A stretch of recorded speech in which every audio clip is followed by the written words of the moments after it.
Welcome everybody to the first learning module in this course. This is the learning module on limits, and we're going to start with a little bit of motivations and try to understand why we need a concept of limits.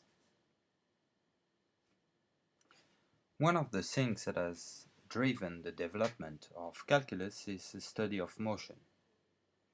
In particular, planetary motion.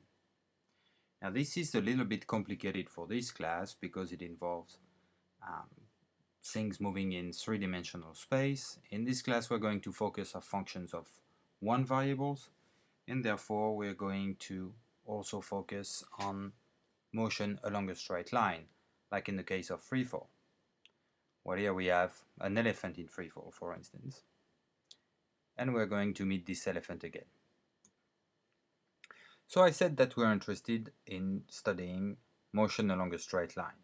We're going to be interested in particular in speed, whether it is average speed over an interval of time or speed at a specific time. Now if we're looking at motion along a straight line, like for instance with our elephant in freefall, we need to have the position of the solid moving, in our case of our elephant, at each time. Since we're moving along a straight line, we're going to obtain the position as a measurement along this straight line, measurement of a distance or signed distance with respect to an origin. This origin can be picked arbitrarily, but of course here it makes sense to pick it at ground level. We need to also fix unit of length to make measurements and a direction. Now if at time t the elephant is in this position, this particular point on the line is going to be called f of t, and we interpret it as a position at time t. In general, when you study motion, you know that average speed over a certain interval of time is given by the distance covered divided by the time span. You're all familiar with that. Let's say, for instance, you drive your car around for 2 hours and you cover 120 miles. Then, of course, your average speed over these 2 hours was 60 miles per hour. Now, let's imagine that at time t1, our elephant is in this position, and at time t2 in that position.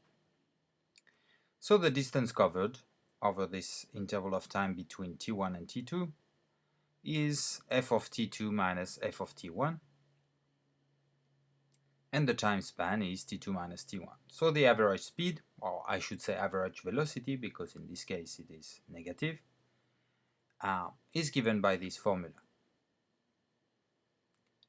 How can we define, on the other hand, the instantaneous velocity at a specific time, let's say at t1? You see that because the average speed is given by a formula where at the denominator we have t2 minus t1, there is no way to take t2 equal t1 because we would divide by 0. So we have a real problem to define instantaneous velocity. How can we proceed? Well, this average velocity from time t1 to t2 is certainly not the same as the instantaneous velocity at time t1, but we could consider it as some sort of approximation. How good this approximation is depends in part on how far t2 is from t1. You can see that if we get an interval of time from t1 to t2 that is smaller and smaller, that is, t2 gets closer and closer to t1, then this average velocity on the interval of time from t1 to t2 is going to get closer and closer to what we would like to have for the instantaneous velocity. Symbolically, we're going to write that the instantaneous velocity at time t1 is the limit, as t2 approaches t1, of the average velocity over the interval of time from t1 to t2. So this concept of limit is something that we're going to need to clarify.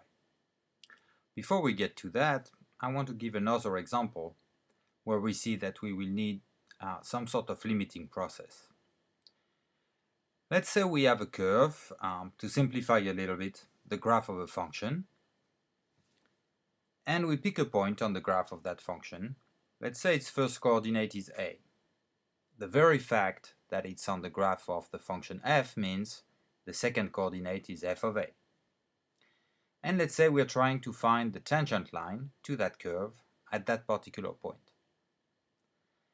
So, since we're looking for a line, and we have already a point on that line, all we need about that line is its slope.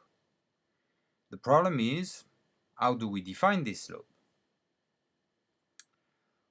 Well, we're again going to proceed by approximation. Let's say I pick a second point on the curve. It has first coordinate x and therefore second coordinate f of x. And I look at the secant line going through these 2 points. Because the rise is f of x minus f of a, and the run x minus a, the slope of that line is f of x minus f of a over x minus a. You see here that if I had picked the point closer to my point a, f of a, I would have another line that looks a little bit more like the tangent line. Right? The first line was a very rough approximation of what we want, and pretty far, in fact, from what we want. The second line, where we take x closer to a, you see that it gives us a better approximation. And if I take x even closer to a, then I begin to have a secant line that begins to look like what I would like to have for the tangent line. In other words, if we let x approach a,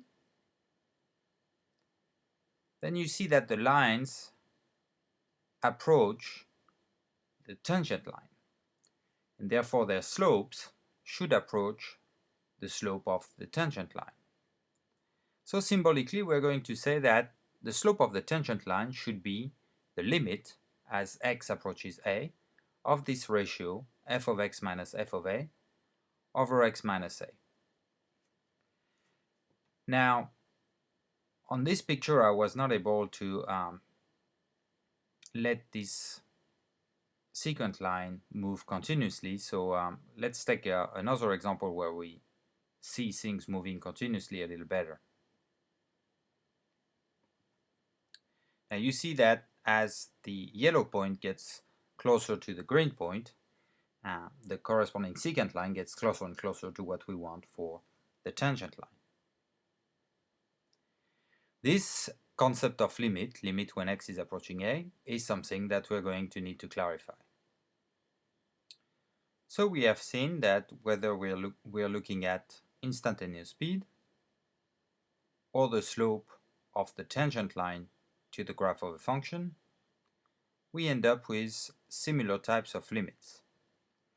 This is no coincidence. In fact, this is 2 instances of exactly the same thing, because if you graph the position function when you're looking at the situation of motion, and you pick a certain time, say t1, and look at the corresponding point on the graph of the position function.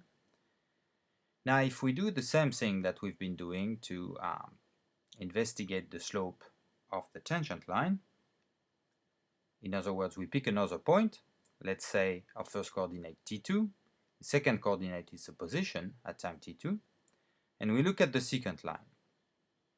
The slope of that line is going to be given by the difference in y values, so f of t2 minus f of t1, divided by the difference in x values, so t2 minus t1.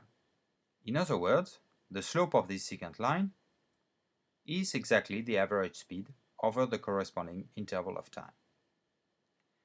As we let t2 approach t1, the corresponding secant line gets closer and closer to the tangent line to the graph of the position function at t1.